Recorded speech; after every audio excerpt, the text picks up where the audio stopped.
Really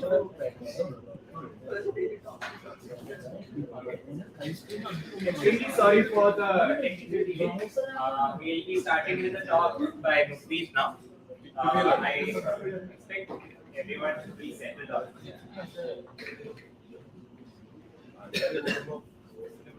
Yeah, so I guess everyone's here.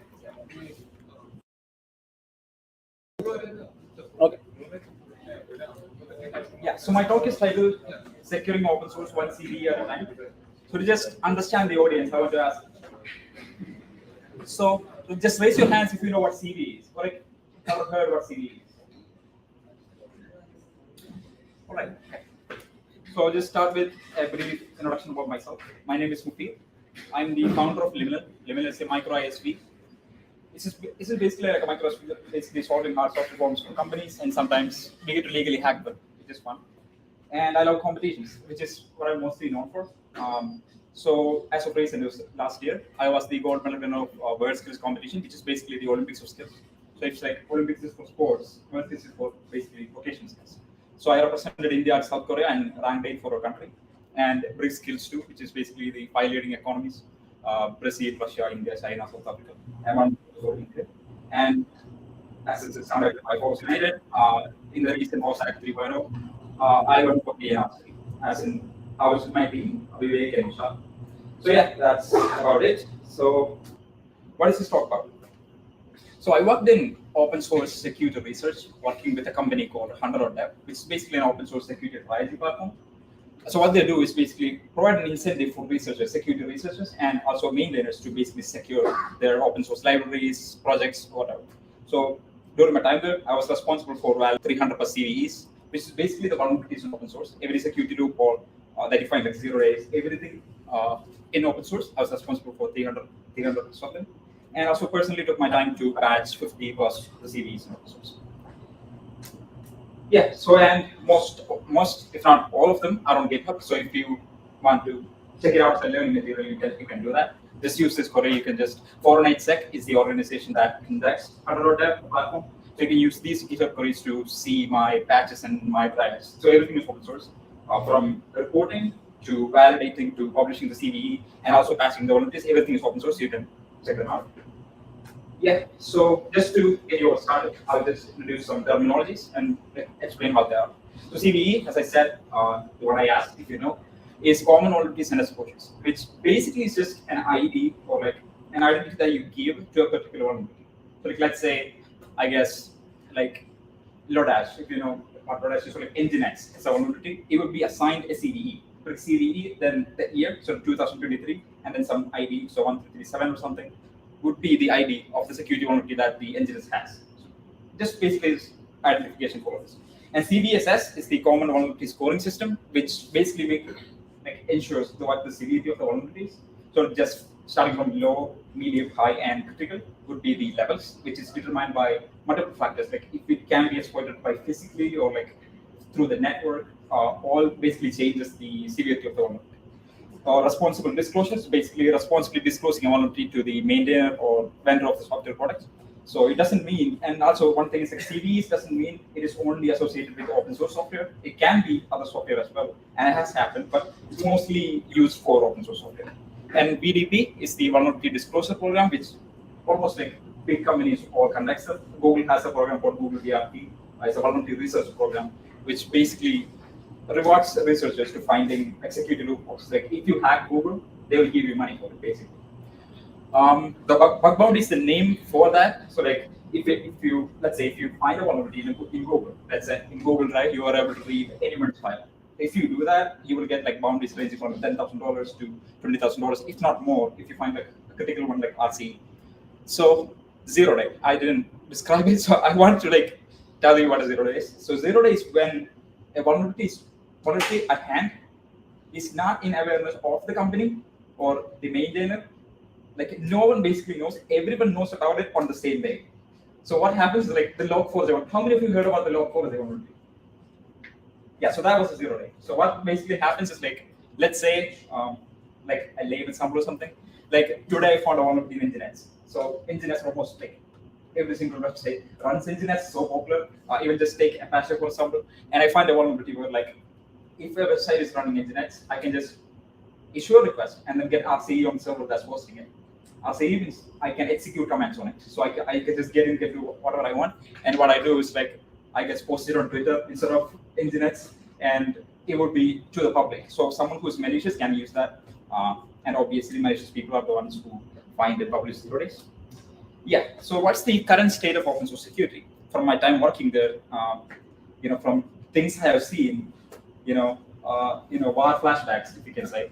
The things that I've seen, like, there are two types basically. The one is like when the zero drops, like some random library which is meant to read PDFs, somehow can execute system commands, no one knows why, and then someone basically hacks them, and then every single website is using it. So that's what happens. Like Image Magic, for example, gets hacked all the time.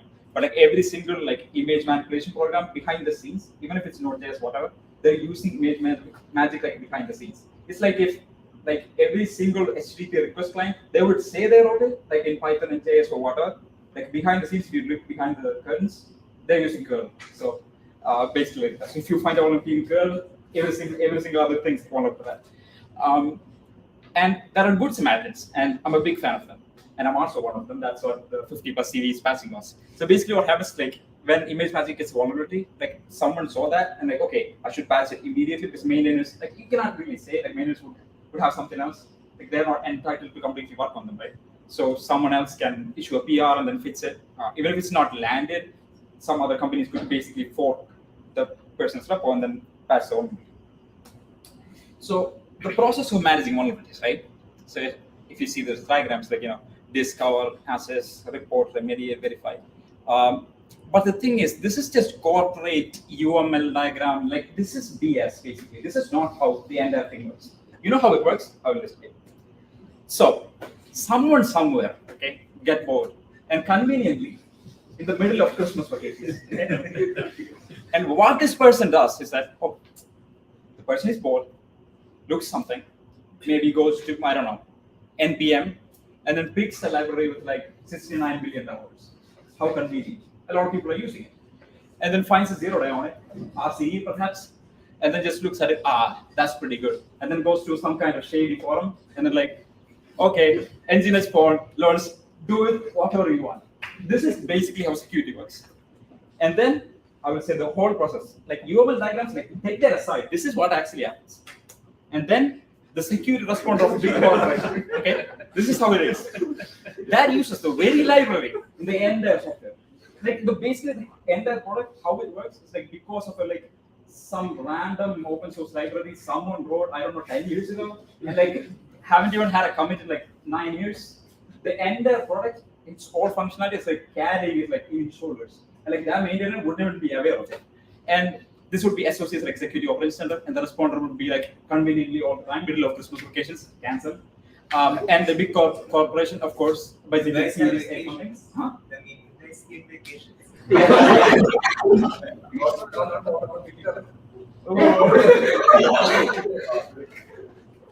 like basically, and this big corporate as it usually what we see is like a Series A funding, like big amount of funding, and like even if the maintainer has like a GitHub sponsors, Patreon, Buy Me a Coffee, or whatever it is, they wouldn't be on it. Instead, some random person was like, okay, I use this library in my kids' school project, I am sponsoring it. But the big corp, nah. And now the maintainer side. The maintainer is not on social media. The maintainer doesn't even know what's going on. The volunteers have no idea. And like, you check their GitHub profile, right? This is the profile picture. Is that person real? No idea. And then open GitHub someday, and then open issues. This is what 264 open issues. Security patch, ETA, when? And then the all comes, our company is dying. Please fix 0 PRs. It would be like a one-line fix, like no one would care. And for the uncultured or basically hacking, they would be on it, on sipping their morning coffee, like, poor people. Everything's like, no one cares about like actually patching anything, so this is what goes on. But the other side exists. It's a minority, but the other side exists. And those are the good Samaritans. So what they basically do is that, let's say you find a vulnerability in a particular like, even if it's popular, even if it's like no one downloads it, doesn't matter. Like take the time in your own hands and then just responsibly disclose the vulnerability to the maintainer. So how it works is that, let's say you find out in curl, right? The author of curl is Daniel Silver. So what do? You email Daniel Silver and then say like, I found this one, it's pretty critical, and you should patch it. So they have a community program. Most popular ones have, and what you should do is like wait for their response, and you should state a volunteer disclosure policy. So what this is like you should say like there's n days that I will allow you to patch this, or no, this volunteer exists at all.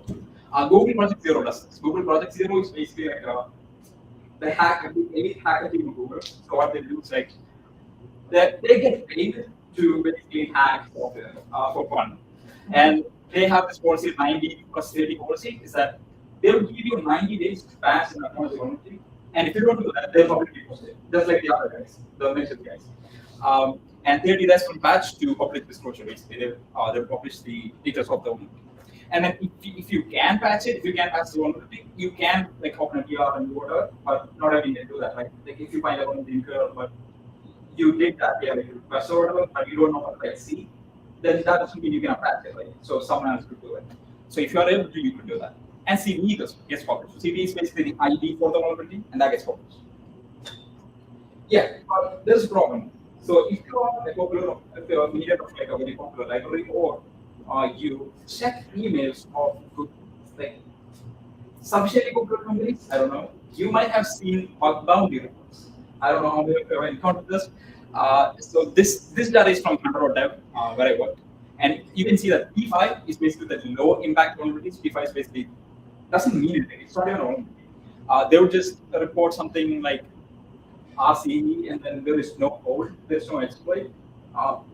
What happens is that they're just looking for like a bounty or like a CVE assigned to their name or something.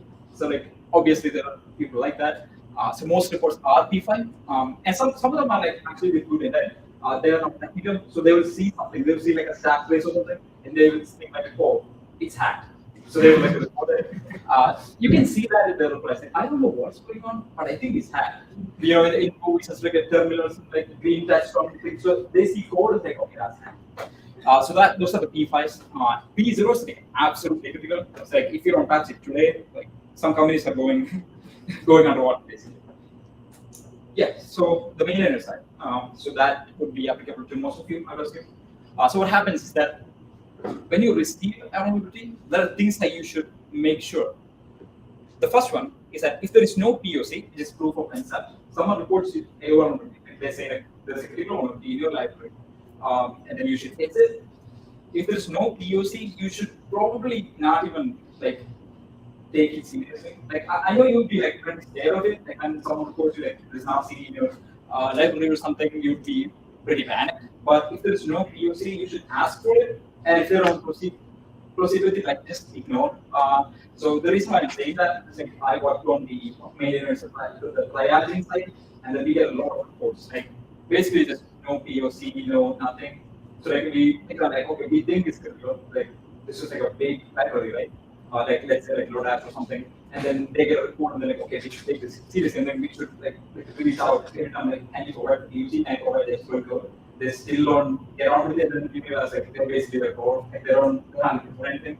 So you should not waste your time. Just adopt this concept called POC or get fucked basically. Yeah, so that is the spamming problem, the P5 ones, as I said.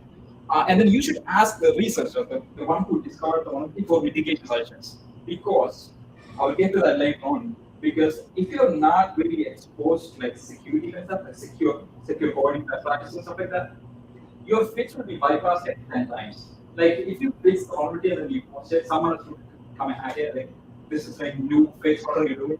Because like, if you're not exposed to that security side of things, you will miss some of the like nasty exposure, which I will show you that. Then you will look at how curves the world of security is. So then you patch it, and then what you should do is immediately publish a new release. So when you publish a new release, Smatic or something, or just publish a new release, and then just document the changes that you made. Like this is what I did, and this is to acknowledge the patching of CVE ID. So CVE is like really important. The reason why I say that, like you can just patch one thing for no reason or like you just can't publish at all. But you should publish a CVE. The reason why is that the threat intelligence piece that is also corporate BS, but at least there's a legit like activity in this. The reason why that They're like that is like real time. They say it's real time, but it's 2 weeks later. But at least they'll say like the code has been like received with like a big vulnerability and should patch it. Otherwise, they wouldn't be knowing like they're not scrolling like like like us. So yeah. So from doing that, you are saving some machines, from working the deployments. Yeah. So the next step is like this is the like someone sends you the report and then you like patch it. Like that's like so surface level. But if you want to prevent it, like if you want to prevent from getting hacked, there are some things that you should take care of. The thing is, you can never be like 100% secure. That's like a fallacy. There's no way you can do that. But there are some things that you can focus on because you can prove that it's safe by some like quantifiable method. Some of them are sensitive information disclosures. So like if you have in your code, like if you push a code and then you accidentally like push like an API key or like any sensitive token, that is a problem.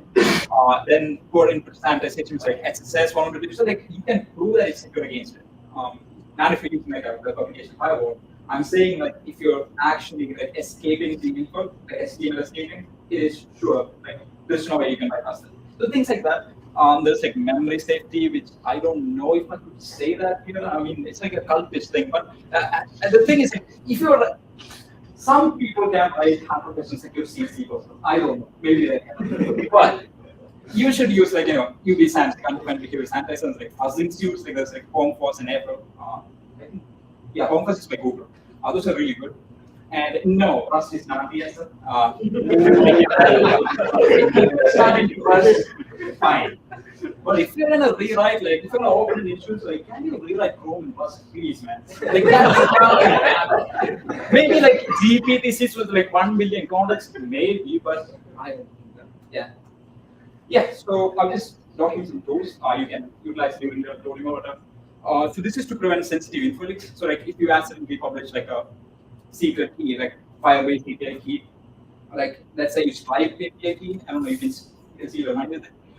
So things like that. Even if it's like DB, like database credentials, everything, don't hard code it first of all. But there are some scenarios where you have to. So I would suggest you use NoSQL and Git leaks. Both of them are very popular. So what it does, like you set them as like a Git hook, which should scan for these credentials existing in the source code, and you can run them from committing basically.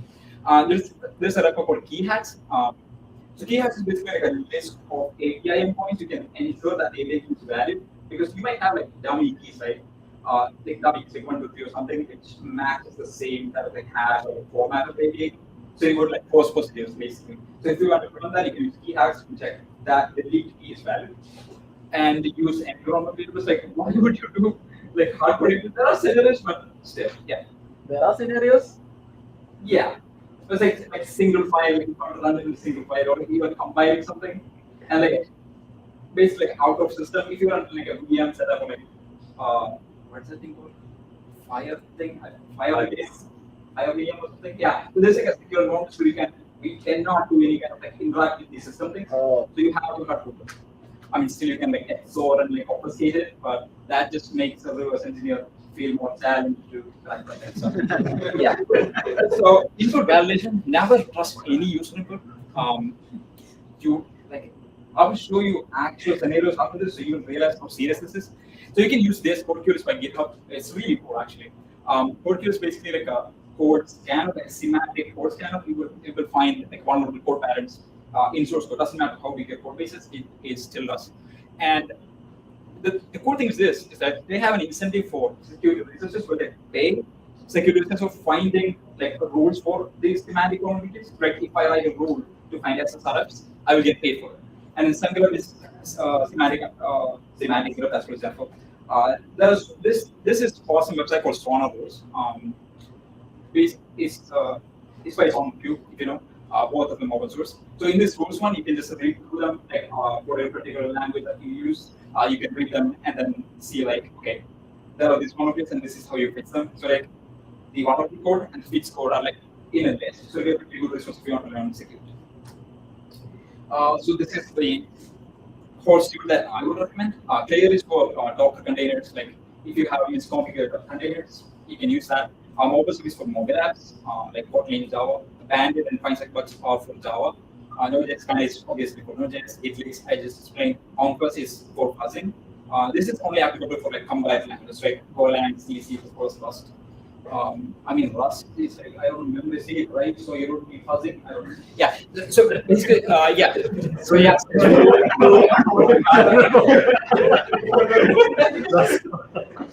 Yeah.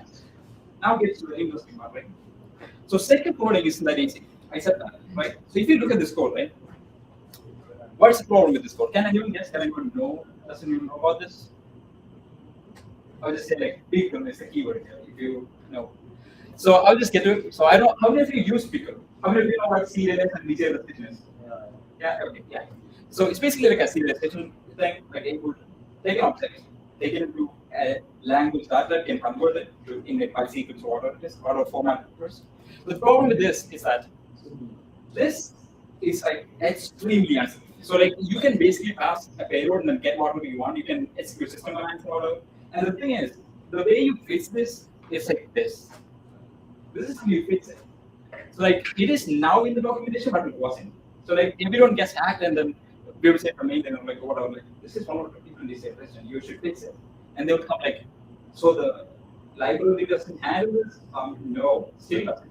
And then you have to implement this. So like you have to basically do like, these are the safe built-in functions you could use, and these are the only things that are allowed to be serialized, and this is the only way to fix this. Now, how about a personal experience, right? So I can walk through my heart, right? So like, you know, like a piece of paper from my own book, right? So see this. So I was working at this XYZ company. It is a security company. So there is a microservice which basically takes a screenshot of any URL. So like it has to be public facing, of course. So you do google.com, it will take a screenshot and comes back to you. So basically, it uses a headless Chrome to do that. Takes a screenshot. This is not the real code, of course, I'm not going to do that. But like, this is like a dummy code to just make you understand like what it does.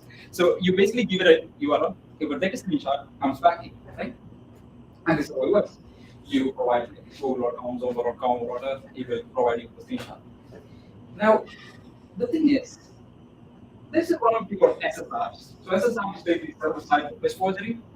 So if I give in like a local host IP, like a local IP, with the take a screenshot and gives it back to you, that is running on the server, right? Now let's say there is an admin barrel, like only accessible internally or this internal services, anything you can access that. You can take a screenshot, see what's up, see what's going inside. You can pick that and comes back, right? So that was one of it, right? And now this guy is right? I'm working in security. So this guy, I have to validate the code is like safe before you go in production, right? So this guy comes in and like, okay, so I said like this shouldn't as this internal level, that's like serious. So he blocked the local host, right? 127 local host, like right? So like blocking. So like you don't allow them to secure, right?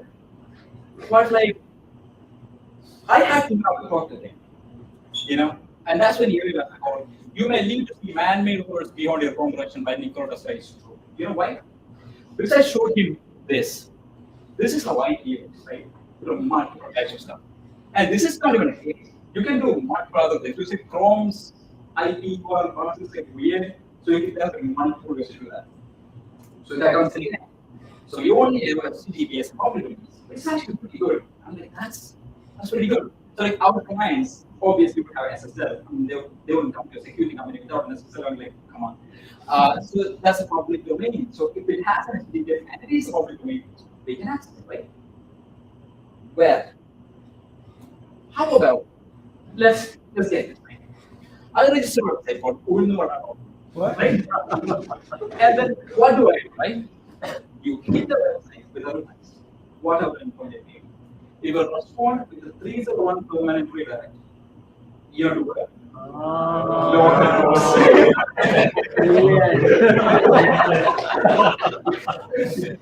So that's, you know, the basic beauty of it. And that's the reason why I work in security. Because like it's so fun, man. Like to see the thing, you get the point, right? So basically, it makes me hard. Yeah. The fits to this one is basically like similar as that, like pass the IP, get from the host name, and then set it to its private. But what if some kid somewhere gets bored, looks at the IP address model by Python, and then bypasses the IP parser? I don't know. That's when we have handled problem. Yeah. Yeah. Now, this is just another Tuesday problem. You know what?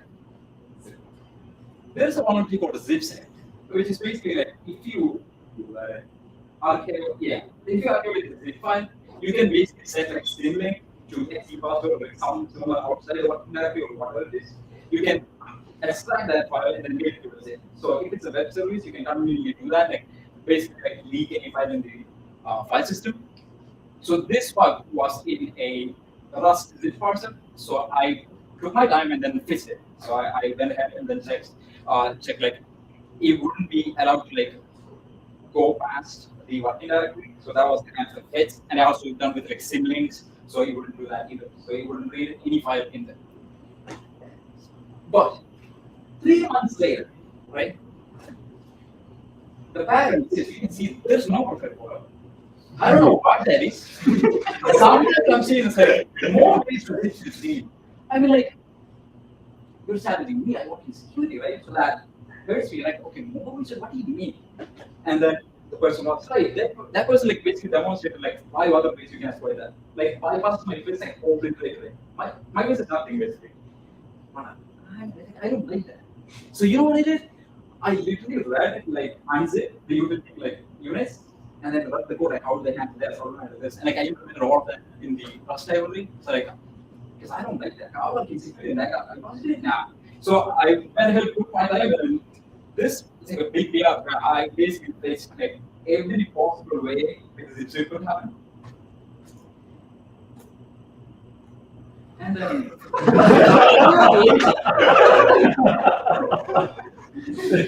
as far as I know, it is one of the zip form attacks. Look.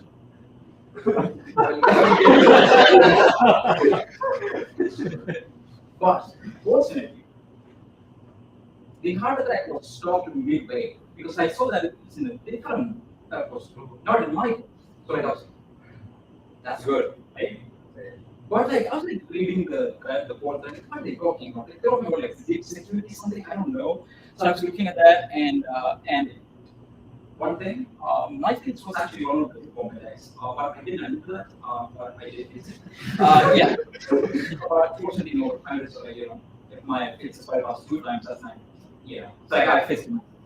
But I was looking at the thread and like, they were talking. This is how it looks. This is the internals of like a zip parser. Like, I fixed the zip parser, yeah. But I have to see this. What do you mean logarithm increase in the zip form? I don't know. So I saw this and I was like, I'm not touching the zip parser ever again. I quit, and I'm not touching that ever again. I don't know what's going on here. Some actor army researchers, I don't know, right? So this is what it actually works. I showed that to demonstrate that secure coding is not like, it's basically impossible. Like I work in security and I face it, like this happened like multiple times. I face the vulnerability, some words and comes in, like find the bypass. It's like some weird thing. Like if you add like one at the end of the string, it bypasses it, nobody knows why. Like that's what works. So this is what you should do. So you should create a file called security.md, just like the license file, to communicate like this. You should report the vulnerability. This is the format that you should do it. If you want the report to be easy encrypted, that's a lot of people do that. And another thing is, if you're a profitable company and you have a lot of like open source projects, you should start a bug monitoring. So the reason why is that it basically pays for the researcher. Like if I'm the one finding all of it and I report it, I will get paid for it. So paid for my time contributing to it. It's a really good incentive. It also shows that you care. And you should start coding for error scanning. The tools that I showed earlier, you should use that. Those are the tools that I recommend, and there are multiple other tools. You can write your own. Even like the key action that I showed you, right? There's a list of API endpoints, and you test them to make sure that valid API. You can basically combine them or write your own tool that does it automatically for you. Because key actions like this is data and manually do it. So no tool sets for doing that, so you can write that. And then you should publish these, which is the reason why I mentioned earlier. It would be updated with that intelligence feed. A lot of companies do that. in the landing page, the React, the animation thing, and then you say like real time. But when you successfully use it 2 weeks later, but that's real time, I guess. Yeah. So that's another thing. So now just to convey the impact, like I went through all that like as to just show you a point, like security, like secure reporting is not something that you should do. You should learn about it, like implement best practices, but use coding sort of, but some kids somewhere from hacking. Like there's nothing you can do. So just I'll just show you like a small demo of a 0-day. It is if I show you an actual 0-day, I would. Yeah, you don't know.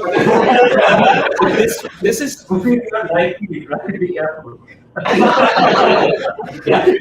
Basically, this is already disposed one. This label this is already used. Once upon a time. Can you please? Yep. And one more beautiful thing about like live demos is like it won't work.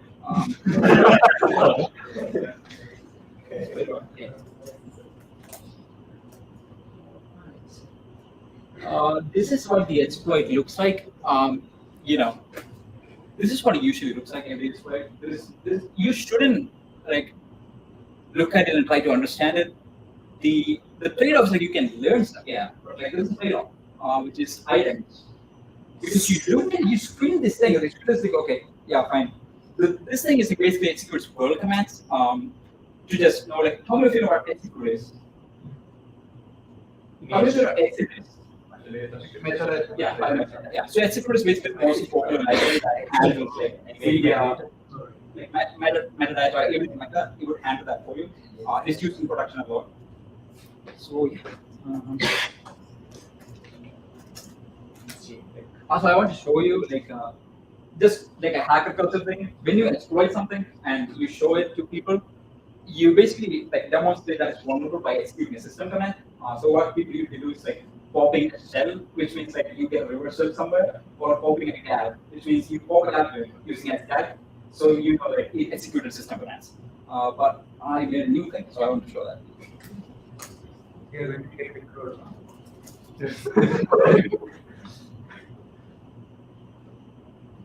Hopefully this works.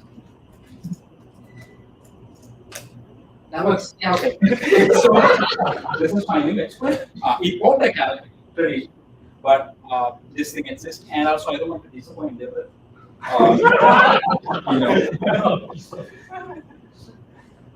I have something else, right?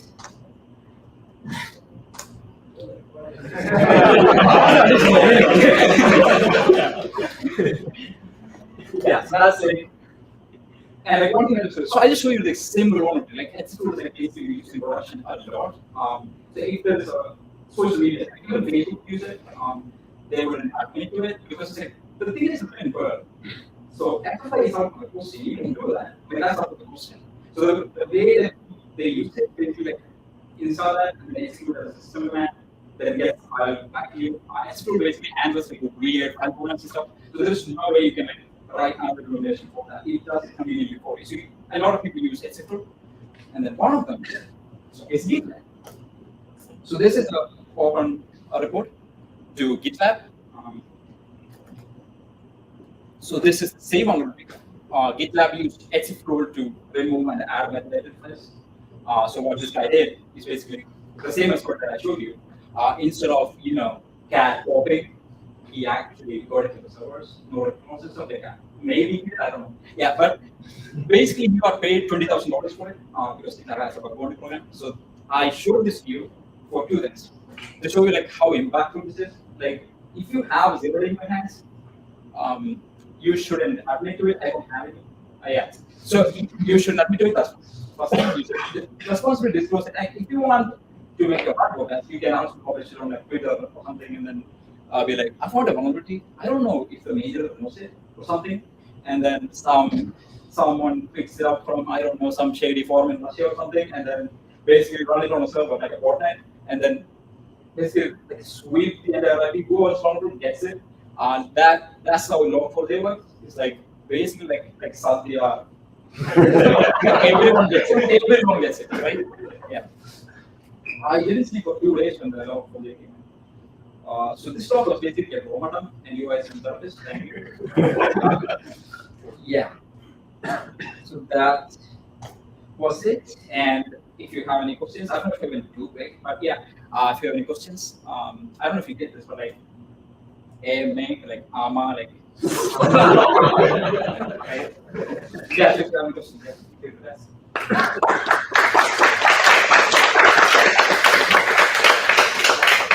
I have one question. How do I handle the ADU website when I'm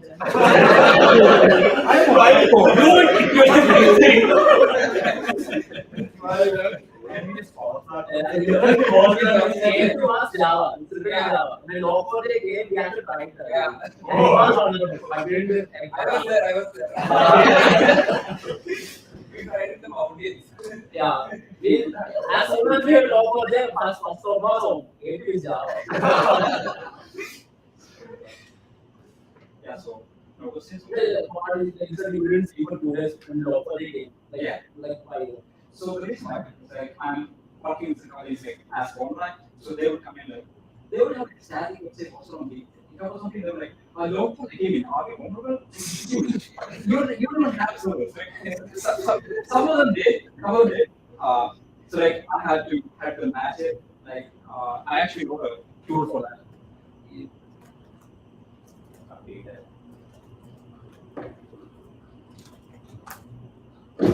For Log4j, it was like a quick fix for it. So it's like a reverse proxy you put on top of the server. It's like until the Log4j is like gone, you can basically do this and then it would block the that thing. It is written in Rust, blazing fast. Yeah, so I didn't sleep for 2 days because I was like basically asking. Yeah. So, any questions? Any questions? I have one more. Yeah. Yeah, so there are like valid organizations that do it for you. Hundred of that is one of them. So that's why I work with organizing publishing them. So I was responsible for publishing that on behalf of 100. So 100 is a valid PE organization. So there are other companies that do it. Google has a Google internal series. They can publish it easily. You can if you're an internal researcher, anyone can apply to be a CD publisher, but it's like a criteria for the thing. If you basically say like CD for some random work, they would know that there's like a validation, like say kind of thing. Like they would basically make sure that it's a valuable, and then only publish the CD. This idea with the when there are multiple organizations assigned this, will there be a conflict? The same ID number you guys are doing? No, it's basically there's like sample values for this. This is not like this is sample CD is sample, not this. And as an ID with a site frame, say like see and set of videos. Yeah, they have like a field kind of thing, but like they're utilizing Michael. Michael is the company that So, good. Yeah. Next.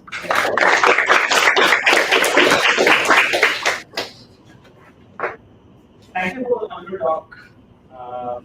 Next, we'll be having meetings here. We'll be talking about OSS.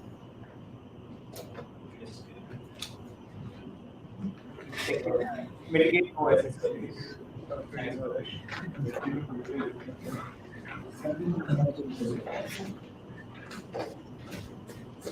Hi everyone, I'm Nidhi. Very tough act to follow that. I'm Aditya. This is going to be some serious stuff that I don't know how I can make it entertaining. I'll try, but I'm not going to catch it. So thank you so much. I'm sorry I did not catch your name. Fantastic. Very, very exciting. Also, I don't speak tech, folks. I'm a media person. So what am I doing here, right?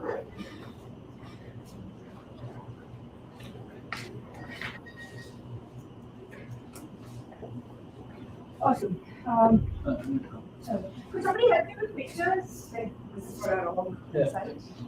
Just swipe. Swipe left, right? Left, right, is generally left. Right.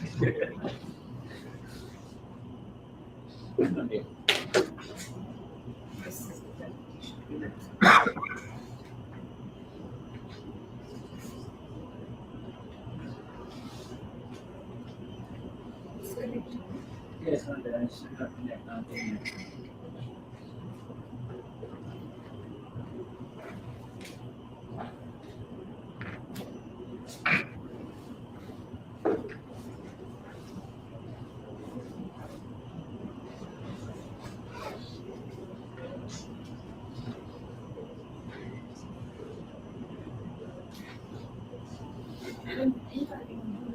Just in case.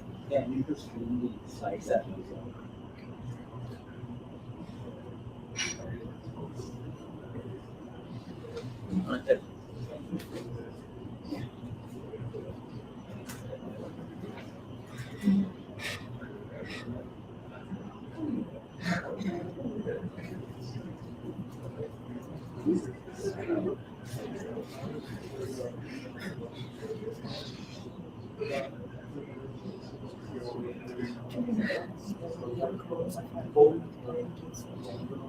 Yeah.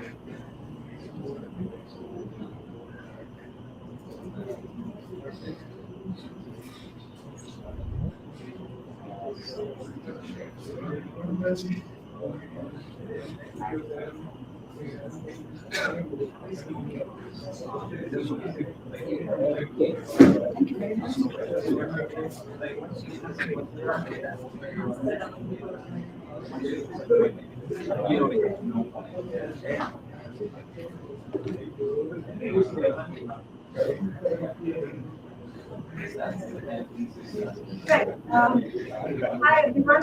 My name is Nidhi once again, and I'm going to explore how we can, or if it is even possible, to mitigate voiceless harm. So, just to give an introduction once again, I do not speak tech. I'm not an engineer. I come from a media background, and I currently run a non-profit organization called Citizen Digital Foundation out of Trivandrum, Kerala. I study the intersections of technology with society, politics, democracy, people in general. So that's my area, and I continue to learn in that aspect.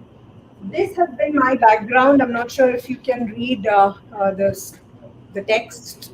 About 20 years in media, and some more spending like uh, with projects that I'm very close to. I've worked with Syrian war refugees. I've worked with victims of prostitution and domestic abuse. I have been on the ground with a lot of other volunteering activities as well. Um, my media background has largely been in content, editorial, marketing, brand, and those kinds of things. Until I went and did my MBA at the age of 40 in the UK, where they don't teach you how to get the latest hot jobs, although that's what I went with the objective of. Instead, they teach you how to be a responsible leader. So that kind of aligned a lot with my ethical bug, and that's how Citizen Digital Foundation kind of came to be. And this is a bit, and please feel free to connect with me on LinkedIn. It's Nidhi Sudan. That Citizen Digital Foundation, we're trying to advocate the idea of safe and responsible technology for everyone. Practically, whatever magnificent tools that you folks create, how it is used by businesses, how it is used by marketers, how it is used by politics, and what are the large-scale impacts of that, and whether there is a duty or responsibility that lies with you. And to that, I will be exploring some philosophical thoughts. All of us in this room will fall on various spectrums of those philosophies. It's not necessary that there's no right or wrong. We all have different belief systems, so it's just an exploration, therefore. We have we practically take sessions, end users sessions are all about information literacy, what are the harms, what are the things, cyber safety related things that you should know, online harassment, fake news and things like that. We take a lot of sessions for people in the government, bureaucrats. We've also taken a session for Kerala cabinet ministers. We talk about how these things have to be, looked at from a governance point of view, not a regulation point of view, but regulation is a soft approach to that under governance, but how to responsibly govern these things. Okay. You must be familiar with this. Anyone seen this before? Yeah. So that's the Liberator project, democratizing a handheld shotgun through open source, because the code was put out there, the methods to print a gun, and it was in the pocket of everyone. That does not mean anything, but it essentially summarizes the aspect that what does open source mean to everyone, right? And if you bring it back to digital technologies, this must be something that you're familiar with already. Llama, of course, generative AI, it was meant to be given out to researchers, but it ended up also on 4chan. Everyone knows 4chan. It's one of the darkest corners of the internet, not a very happy place, at least for people who align with certain kind of values or human values. So the open source community per se believes in certain values, right? And that's the idea, that's why all of you are here. And my media background does not have anything to do with tech. However, I espouse the value of openness, and that is why I'm in this room. And humans have all kinds of sides and shades and intentions that are driven by various other paradigms as well. We've seen the first contact of AI in internet, right? Internet, the idea of internet is to be open, to provide knowledge access, information access to everyone. And it's been one of the most potent tools that we've all witnessed and experienced in our development. However, it has also resulted in these pink slips. We may have seen and read about it from the news, or some of us may even have personal experiences when it comes to mental health crises or fake news and things like that. So this was obviously not the objective, right? When founders of the big tech companies who created proprietary products around that, the idea was to connect people or make information and knowledge accessible to everyone. Make free speech an open concept. Everyone's story should be now heard. And that was the idea of internet. But how did it end up also amplifying a lot of negative things? This does not mean that negative is the only thing.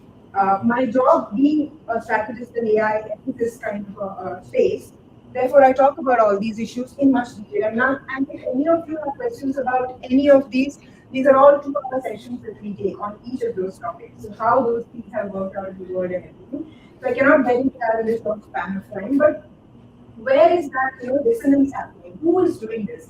You, when you sit and code and when you sit and create products, that's the last thing on your mind. You don't want to create genocide. You don't want to create election engineering. You don't want first contact of AI for humanity to be misused in the first place. So what are those motives that come into play? Let's give you a few examples, and that's where the big tech politics comes in. And this is nothing against the people who run it as much as the market that motivates them to go in a certain direction. The market paradigm is all about incentivizing growth. And what is growth? Profits. How do profits happen? You reward shareholders who invest in your company. In the process, often stakeholders, all the other stakeholders, which is consumers, employees, people out there, environment, climate-related things, everything gets sidelined because it's money that's driving the thing. So let's look at this. Have you heard of this? LAION, Large Artificial Intelligence Open Network. This is a non-profit organization that curates and collects all the visual and text and all kinds of data. Please correct me if I'm wrong, because I do not have the right vocabulary to justify the kind of work that they do. They are basically the training database that people like OpenAI, Google Imagine, and all of them use to train their model. So this is where an ethical dissonance happens. You have all these training data available for non-profit purposes, for researchers to access, for trainers to kind of work on it and see what the possibilities of technology can be. And OpenAI was a non-profit up until 2020, where their statement very clearly said that we do not want financial obligations to stop us from developing things for humanity. So what happens when suddenly a non-profit turns into a for-profit? And why do they turn into a for-profit? What happened was Stability AI came in and took DALI away because it's open source, and they made products which could then be accessed by a larger community. So OpenAI was holding on to DALI because they said that it's not safe to put it out yet. There has to be more training, more development, more research to be done. But Stability AI, because it was open source, it came in and they democratized it, made it accessible for many people to use. Absolutely fine. But what OpenAI then lost out was a lot of financial opportunity there. And that's when they decided that the ChatGPT is not going to do that. So they came out and they of course, there was a deal with Microsoft, and then they became a for-profit, and there was a whole lot of financial gain. Now, these are the big eagles, and there are small eagles who want to make hay when the sun shines. Getty Images went and sued Stability AI for using Getty Images database to train their tools. Getty Images did not sue them because of copyright issues, although on paper it is about copyright, right? But at the end of the day, when two big companies clash, they're not literally going to shut a Stability AI or an OpenAI. Instead, what happens is they end up in settlement. So they get money out of it. So when you get money out of a big thing that's going on, that's about. Because why is that? Because Getty Images did not take down Stability AI, nor did it take down Google Images. They had sued Google Images long back. But Google Images did not die, right? Google Images continues. But Getty Images got money out of it. Same way, Google Books was also sued for intellectual property rights because they're at least creating all the books available, right? And that's copyright and intellectual property issues. So these are the politics and games that happen over there. End users do not figure anything. When it comes to the open source community, largely the idea is about developing responsibly, right? And you want to do it for the good. It's when businesses or proprietary software developers or bad and malicious actors step in that often the perverse incentives step in. And before I get into cosmetics, I actually wanted to also address the perverse incentive that Mukhi just mentioned. Where you philosophically stand or where your values or ethics stand practically drives a lot of things. Zero-day exploits are a huge market for not just big tech companies but also governments. So we spoke about threat intelligence. So there's this expert, cybersecurity expert from I think Homeland Security, he was called Nicole Pearlron. She's spoken in a podcast where she says that there are these conferences that happen, and this was also news to me. I never knew that these things happen. There are conferences that happen where all the big governments get together and then they approach or find out hackers who sit in Argentina and places in Philippines and all that, and their only motive is to make money. And the US would pay a hacker or a zero-day exploit about $2.5 billion to do a zero-day exploit on all their security tools. And why? Because they don't want their security systems to be attacked by an external power, China, right? Geopolitics, all those kinds of things. However, Saudi Arabia would pay the same hacker $3.5 billion. You know why? They don't perceive threat from an external country. They perceive threat from their own people. They want to surveil their own people. So they will pay more money to a hacker to have their own people surveilled, which is why democracies, autocracies, they all function differently. If you go to China, you constantly surveil. There are lots of geopolitical elements around that. So this is basically a power politics and that kind of thing. Coming back to what open source community can do about it, again, there are no answers in one room. One thing that is explored by a few experts in the area is whether it should be fully open accessibility or closed licenses. That practically means that either you make, especially generative AI tools, publicly accessible, which means that A, there is much less compute required, less server space required, and for those kinds of things better. Anybody can now carry a liberated project in their pocket with generative AI, and that's already happening. Pentagon Blast has literally brought the stock markets down. The pictures of Pentagon Blast in the news in India started with Republic TV, in the US also many news channels carried, and that brought the trade market stocks down of many companies and market as such. So this has financial implications, this has healthcare implications at a large scale. So the other option is whether it should be closed licensing. So even as an open source community, when you're developing something, should there be a trademarking to identify where the provenance of the software is? Provenance essentially means that who is using your software and what they're doing. It is basically recorded in some form, so you know that if something goes wrong, you can track it down. Could that be an option?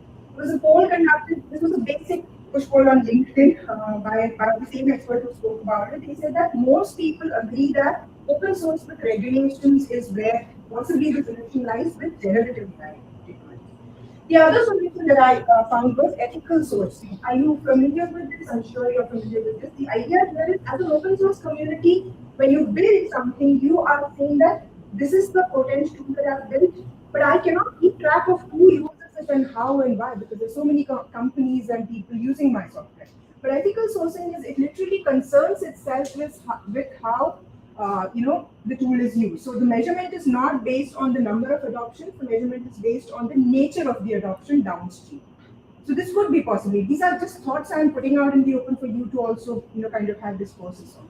Which brings me to the philosophy. It all comes down to where our ethics philosophy lies. going to get a little academic or boring here, but utilitarianism. Have you heard of that? This is basically consequentialism. This was first spoken about by Jeremy Bentham. He's an English philosopher. The idea is you judge by the consequence of the action. Simple example: stealing. Stealing is not right. As a value, everybody's taught that stealing is not a good thing. But if it was a poor man who stole because he was hungry and he needed food and his family was dying, then is that legitimized? So then utilitarianism says that the consequences of the action should be the way to judge it. So the consequences was that the family was fed and they survived, so it was okay. The action is therefore justified. The end justifies the means. Deontology, which was Immanuel Kant's philosophy, talks about sticking to the duty. Whatever it is, you stick to your duty, your law. So if law says, I think somebody gave the example of what piracy is illegal, but then there are ways around it, and what justifies that will not be a utilitarianism or consequential bit that will come into play. But you're saying that piracy is wrong as such; it should not be done under any cost. But we know that there are ways around that, right? So the same thing with, so what are the kind of institutions that follow deontology? Military. A soldier just follows their duty. Similarly, law. When we stick to the law, we know that it's just the law, nothing else matters. However it impacts people, it does not matter. This is what I will be considering. And the final one is virtue ethics by the Greek philosopher Aristotle.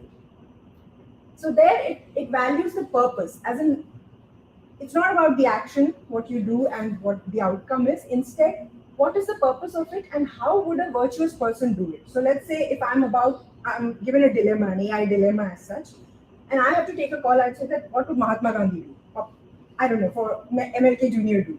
Should they be my hero? I don't know. Or there would be people who would say, what would Putin do or a Hitler do? Fair enough. I mean, it's entirely, their philosophical drives that finally makes a call on anything. There are all kinds of people that exist. So at that point, I just want to leave it. And if I have like 10 minutes, I want to explore a little activity. Sure.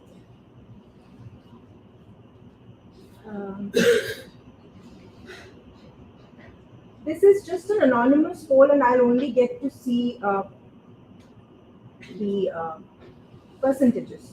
Would you mind scanning this? And whoever wants to participate can just.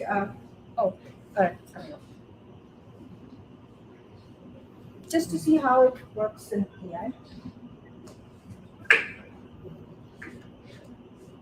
There's some hot pictures for you to rate. That's practically the assignment.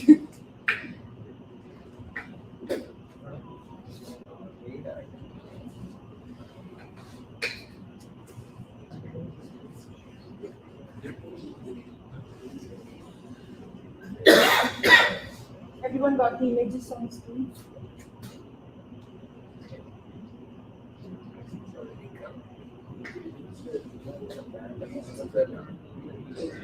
Oh, sorry, I need my mobile for this. Mark.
Yeah, but about 9 responses.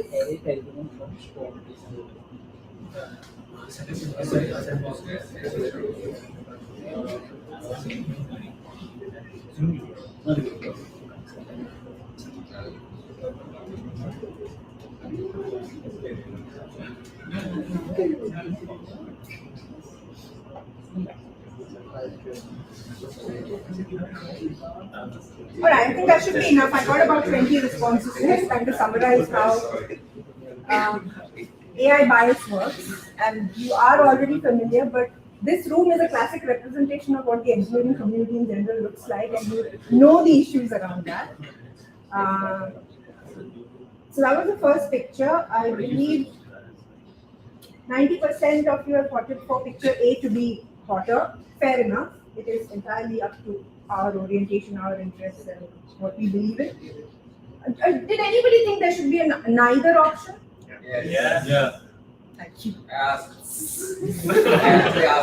You did. Yeah. Okay. Is there any See, kind the of- reason you've not been given a neither option is because you're being pitched against Google and Microsoft AI and how they perform. So there is no option. So let's see how your biases come to vote. And this is not a judgment against you. This is just how the world works. It's just that the call, therefore, is for more representation.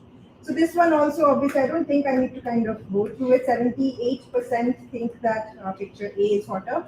Some who think that picture B is hotter. Third one is 73% think which one? B is hotter. Come on, not fair. I think A is hotter. Why?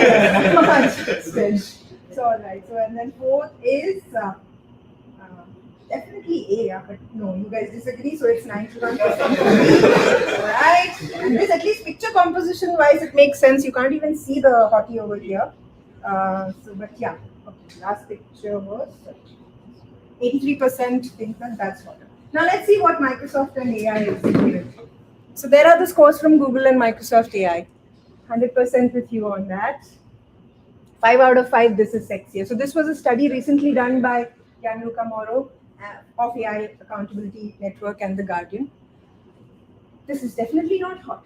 All right, next. 5 out of 5 with you on that. 98% that. Again, this 5 out of 5, 100%. 5 out of 5, 98%. Yeah. So the point is made, right? I don't have to establish it further that there has to be. And this, how does this pan out? Most rooms ask me. You guys are techies, so you won't ask me this. But how does it pan out? Shadow banning, virtually, giving a lot of meanings around what a woman's legitimate point of view is, or a non-binary person's point of view is, gets overshadowed by how they look or appearances. When it comes to, like, this was a gender example. There are examples around caste, race and everything. How your loans are rejected, how jobs get panned out if you have a beard and a brown skin when you travel and you're in an airport. I believe there is an example of NYPD now setting up snitch boards, as they're called. Coming up, snitch boards. They're at Times Square and New York subways, basically armed with AI. Which practically targets people and decides who is prone to crime. So if you're not white, Caucasian, male, then the chances of you being incriminated would be higher. So these are all implications of how AI would pan out if it is not true. So I'm sure all of you have read Coders, but I would really recommend this book called Weapons of Math Destruction if you haven't read, or Algorithms of Oppression by Safiya Noble. So yeah, that's about it. That's my time. Any questions?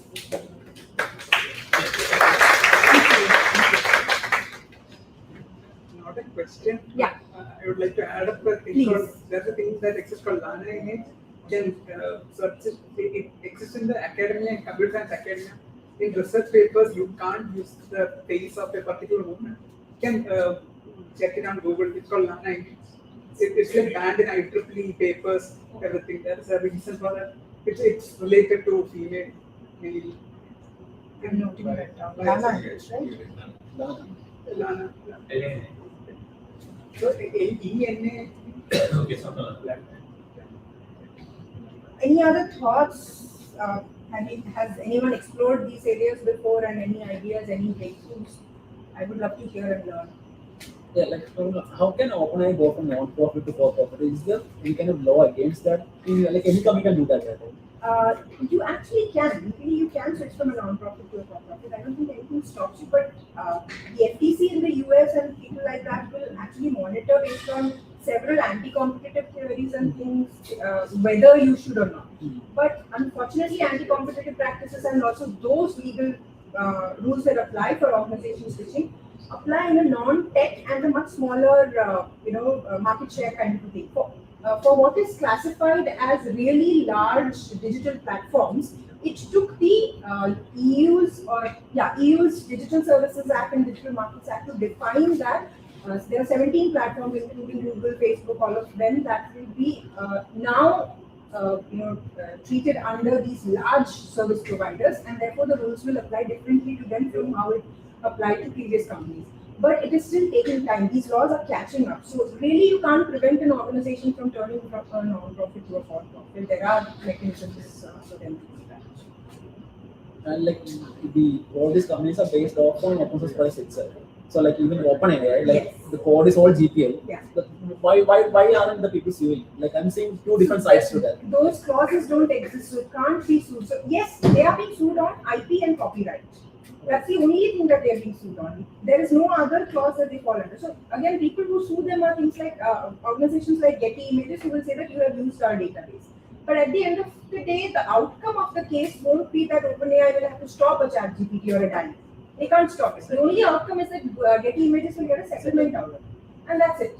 And then, so technologies kind of evolve and we adapt to it. So that's how we know that Google Images and Google Books exist and they are of value to us, but they are now expected to follow certain laws and rules around how you will not be infringing upon people's labor and people's, whatever they've created. If they've written books, you can't just blankly give it across to everyone because that's that person's livelihood as such. So the same will come around. So the law has to catch up and kind of redraft some of those things and then tell OpenAI that you cannot use it for certain purposes. But the game there again, it's a big game, right? So if you happen to hear at least glimpses of Sam Altman's hearing, he was very clear in the US Senate that there should be regulation. But just yesterday he said that we're not going to be in the EU because EU regulation is out. So there is all that is powerful. Like I'm seeing one answer, like there's some people saying there should be no copyright at all, and everyone should be free to store books or write. So they're saying that OpenAI did this with GPL code. Fine, but that should apply for everyone as well. Like anybody can use anything. That's where the philosophy thing comes in. So some of the artists are the ones who are saying that AI is taking away our work and our hard-earned labor. And if AI is going to generate content, then I'm not going to be. So that I think with other IP and content-related things, there are people who put robots.txt on their website so that they shouldn't be scraped or their material should not be scraped. The same is being demanded by creative people that or artists or musicians. But on the other side, what you said is similar to what Grimes is saying. There's the musician, the artist Grimes, who was Elon Musk's ex-wife. She's saying that use my content, make generative content out of my whatever art it is, but give me 50%. So that's a different philosophy. It's fine. She is giving consent for her art to be used that way. So there should be probably all these philosophies should have room in how we function is probably all. But without permission, I cannot take even Grimes' art. That's essentially the thing. So which philosophy you belong to, there should be clear. So if I say that my art cannot be copied by ChatGPT or DALL-E, then I should have an equivalent of a watermarking or a robots.txt or some sort being available in all of my digital things. But then that will again limit knowledge. Yeah. This is a dilemma. It's not there is no solution. It's a dilemma, and these are complex and wicked problems. That's how these are defined, right? Complicated problems are what practically all of you deal with, where you can look at all the permutations, combinations, and arrive at a solution. A Boeing 707, a Swiss watch, everything is programmed and you can arrive at a solution. But when it comes to things that interact with society, art, philosophy, science, people, planet, there is no absolute solution. It's always dilemmas that can be managed. So yes, how do we find, so there is no global solution universal. Some people are talking about global universal governance for AI. It may not be a solution because the last time we saw that with social media, what we tried to do was build a global public square. Things went crazy, right? What you can say, a Kardashian lifestyle can empower people in the US, but it will not do that in a UP or a war-ridden Yemen. It will be completely, probably even shocking to them. So global public square doesn't work. Similarly, in my opinion, a universal law may not work. It has to be very country specific. And also some countries are talking about how servers should be in our place, data should be stored, storage and all that. But unfortunately, then the other power is the government. It depends entirely on government's motives as to what they want to do with that data. If they are not taking in the citizens' interest, then this is also equally toxic. So the solution lies in developers thinking responsibly, and of course people non-tech end users being much more informed. And we interact both with non-tech end users, right? You folks know so much. I mean, Aditya talked about how you literally use an old phone camera to build a dashboard and a webcam, and I'm like, what the? Yeah. So non-tech end users are at such a huge disadvantage. I'll tell you an example. I'm trying to work with ThinkerHub to do a hackathon to come up with a tool that will help predict fake news. Not absolutely declare that this is fake news or not fake news, but at least give an indication that this has hate speech content, this has manipulative content, or something like that, so that newsrooms can work with it. Now they'll be pummeled with generative AI content coming to their news desk, and manually journalists won't be able to make out the difference. We even saw the Pope in Parka jacket image used on 24 News during Easter or something. So it's that normal. So basically, what I'm coming to is at the end of the day, bringing media and technology together in a room so you speak to each other and come with solutions is a very difficult task. That's what CDF is trying to do. You folks are great at what you do. The journalists and media people are excellent at what they do. Social scientists are great at what they do. But we're all working in silos. We're not talking to each other. And I saw in Trivandrum, hackathon students coming. Sorry, I'll just take it for a moment. Students coming up with solutions like great working tools called Depressometer or Suicide Prevention app. The UX and UI are excellent, but have you spoken to somebody who's actually going through a mental health crisis? They, of course, are coming up with a problem statement because they've seen somebody in their family and genuinely feel about the issue.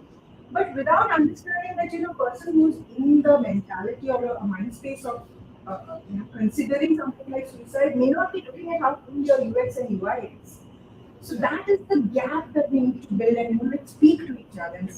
Yeah, which is why I'm really glad that Amy has come out and she's joined something like this. But we need to speak to all kinds of people, students, different vendors, and understand the problems and bring solutions to them.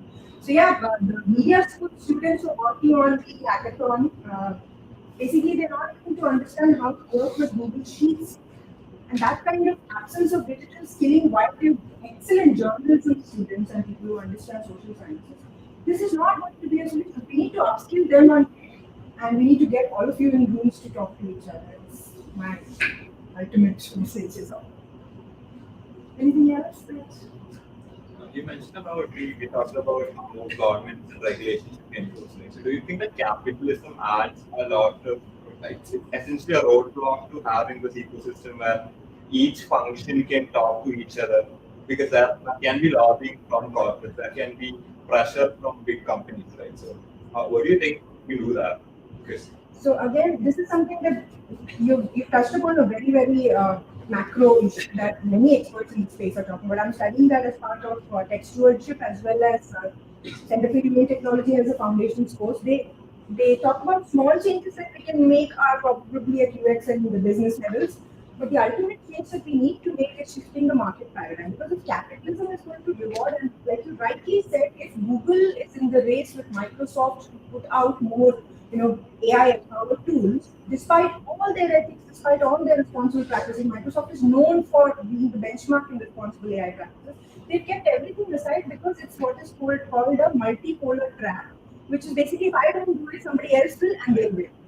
So I don't want to be left out. That's basic human psychology that is being tapped into. So the alternative that people are talking about is cooperative models, platform cooperatives, where you are bringing, and what you reward should not be based on what the market is rewarding you. So that's the perverse incentive bit.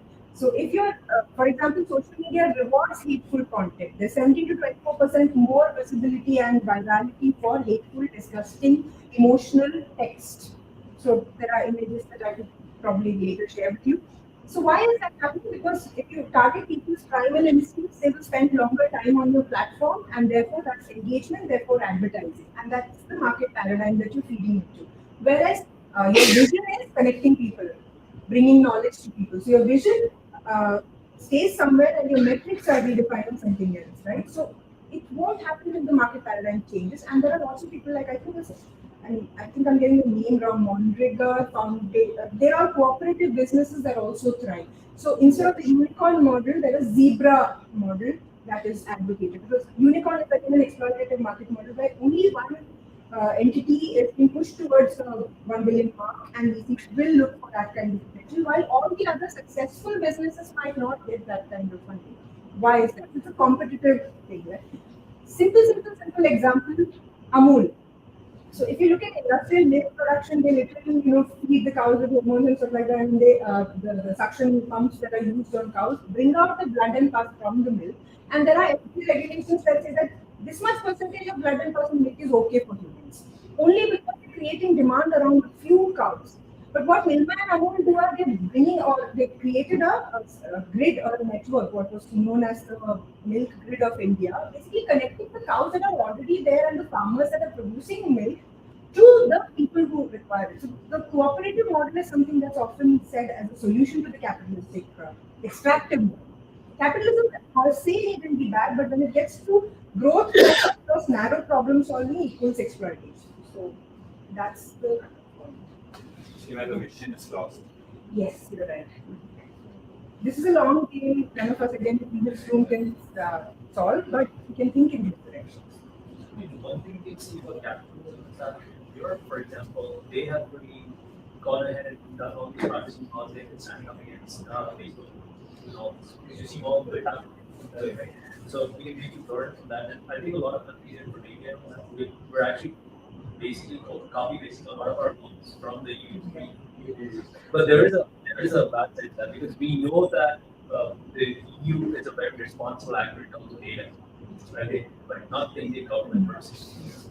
That's what All actors need to be equal. so I'm having the same problem right now. Like when I'm trying to do like international studies, like maybe the US, even the US, the same problem. If I want to share data with academic researchers in Canada, it's very difficult. Right? And I'm trying to get data out of India to the US and Canada. Can't do it. There's a whole bunch of laws. They say no, there's certain laws with the RBI.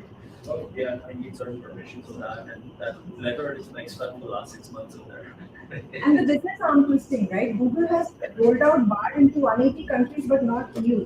Yeah. So EU will be at a disadvantage if they don't get AI, but it's a small. When I'm saying they're saying that the regulation is too tough, we're not going to come to your countries. So what will happen? You will be left out in the AI race. So they'll soften the regulations, possibly. So these are like wrestling things happening at really large levels. Right. So. So this is about the past that you talked Yeah. about. I'm very level 7 Please. here. So it can be a bug that's happening. So we are talking about bugs, and it can be a technology limitation as well, which will be eventually be fixed. Should be. As long as there are vested interests who don't want it fixed, it won't be fixed. And this is not a male-female kind of a thing. But what happens is when you have practically people who decide, the representation of people who are writing code and the teams who are developing code, being a single kind of shape.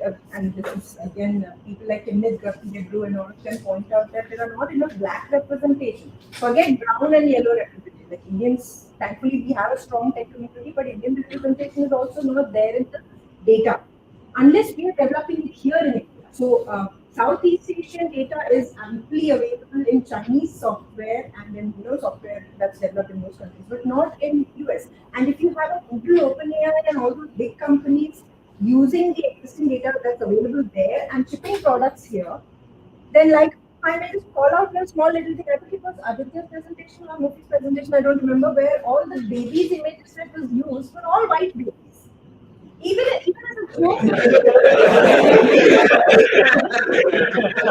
is really no harm in that. But the thing is, if you saw Malayalam news recently, they had Alan or Ethan, an AI character, say news, right? 24 and some of the other Media one. Correct. So that there is no harm as such. We also like a white person speaking Malayalam as a major but it has other connotations when it comes to healthcare and law enforcement and jobs and financial services and like that.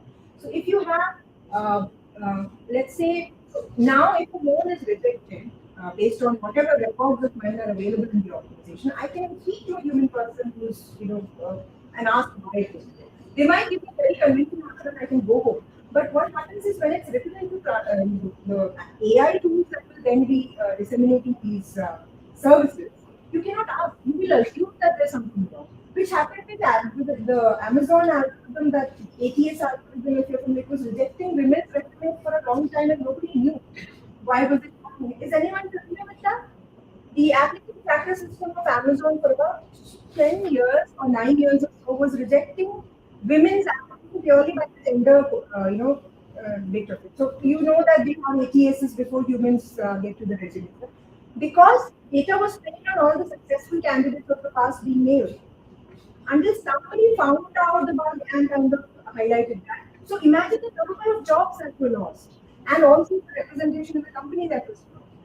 Again, I'm coming back to gender, but this is not just gender. It applies to race, caste, religion, what my parents did. If my parents' crime record of some sort is, or my family's crime record is registered somewhere, tomorrow I might be rejected for a college application and I won't know why.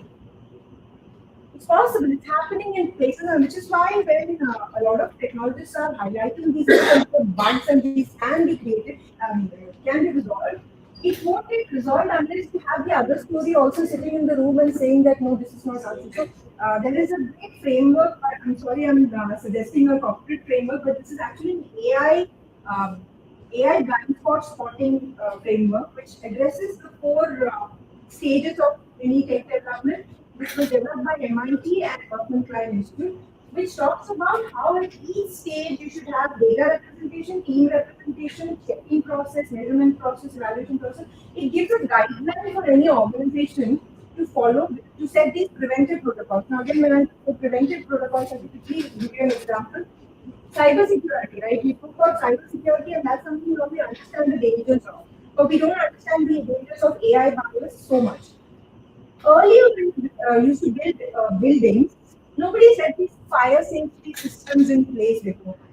Today, we make it part of the construction process of the building. You have to set smoke alarms in place because what you're preventing is a fire, and therefore data loss, life loss, infrastructure loss, and cost, which will be accrued at that point. Now, we know that we can save those costs. Fires will still break out, but the intensity might be much lesser. It's not that it's going to completely stop fires. And there might be somebody who will foolishly make something there and might just catch a fire. It could happen, but there are systems that will prevent that. So this means there is a cost to setting fire prevention systems in a building, but that cost is better than having a loss cost later. So these are governance protocols. It's called the Collingridge's dilemma in AI ethics. The point when you decide, so if you're a new startup, you won't have the finances to kind of include safety protocols, because I have a lot of friends who run startups now, and I say that why don't you consider cyber safety assessment, risk assessment, AI assessment? They're like, we don't have the budget for that. Why would we do that? And no law requires us to do that, so we won't do that because it doesn't make sense financially in the short term. But when like Mark rightly said, if an EU regulation is now suddenly adapted into our Digital India Act, which right now Rajeev Chandrasekhar, our Minister for Information and Technology, is working on, if that comes to play, every company will be scrambling for compliance, and we have to stick because it's a law asking us to. But you're not thinking of the cost you could have saved if you put it in earlier. It's not an easy decision for any organization to take, which is why again it's called the Collingridge's dilemma. At what stage of your organization's growth do you include safety protocols, and what it is? So there are teams who do that, and there's going to be major job roles that will come up in AI ethics and these kinds of things, risk assessment of AI and stuff. So that's an area that possibly people can also do. Sorry, did that answer your question? Not to a large extent, no. But yeah. So I don't know. It's like regulation is like it just adds more barriers to entry. If you think about it, we as if you're trying to do startups and all that, there is so much barrier.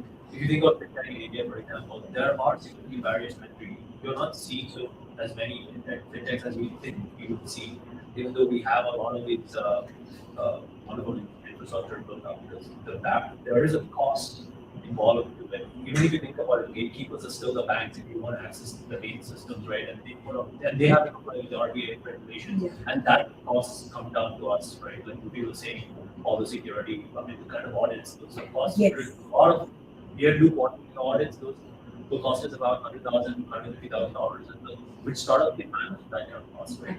The fintech is a high risk sector. But I'm just saying, even for like AI, there are going to be costs involved with it. And I think, I personally think that the industry is going to lobby against industry is going to, because we want to see that because we want to stay behind in innovation, right?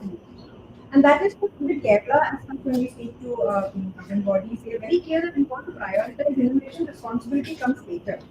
So that is the AI can now the MU AI can exactly, sir. AI now they have some then given a tender, so then like AI can now set up at every road. Probably the cameras made in China. The switchboard is going to come straight to Kerala. That's quite fun. And I've even heard some of the officials speak at conferences who handle projects like e-health, that we can also monetize this data, that Aadhaar data that all of us would have to be giving online for e-health services. We can monetize it by selling it for insurance. How can you say that? Because we don't have GDPR.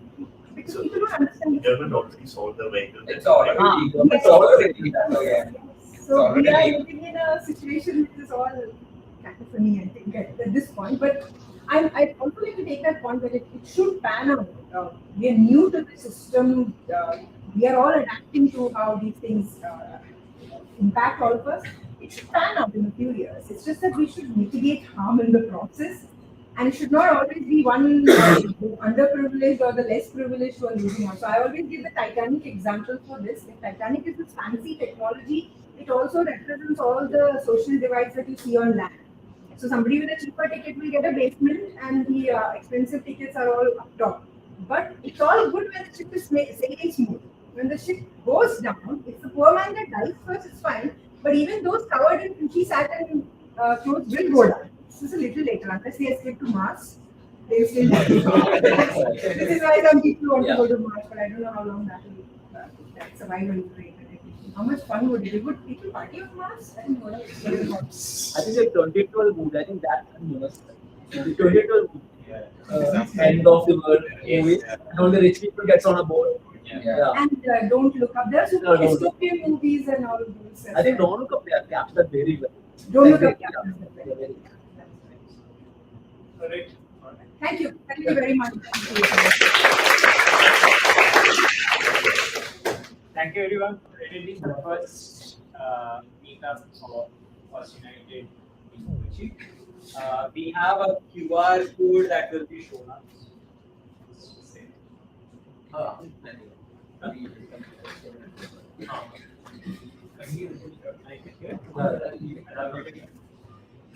You can come inside. We can stop. We can stop. Okay, wait. Stopping the live. Sure. Yeah, right.